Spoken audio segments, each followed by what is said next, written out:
నువ్వు పందెం పర్సనం అయితే ఏంట్రా? ఇక్కడ రామ్ రామ్ నేను నీకు మాటిస్తున్నాను శేర్ఖాన్, ఆ రాజద్రోహిని నాకు అప్పగించు. నిన్ను నీ సైన్యాన్ని ప్రాణాలతో వదిలేస్తా. వెన్ను చూపుని వీరుని ఎన్నుకుని మరీ పంపించు. ఎక్కువైనా పర్వాలేదు, లెక్క తక్కువ కాకుండా చూసుకో.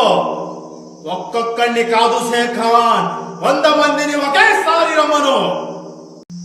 రేయ్ 10, 20, 30, 40, 50, 70, 100 మందిని పంపించున్న కొడక.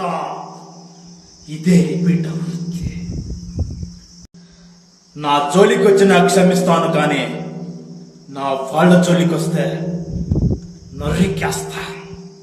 ఒక్క నా కొడుక్కి టైమింగ్ ఉంటే ట్రైనింగ్ లేదు, ట్రైనింగ్ ఉంటే టైమింగ్ లేదు. సరిగ్గా పుట్టినోడు సరైన మగాడు ఒక్కడు కూడా తగ్గలేదు. అంతా జంగ్.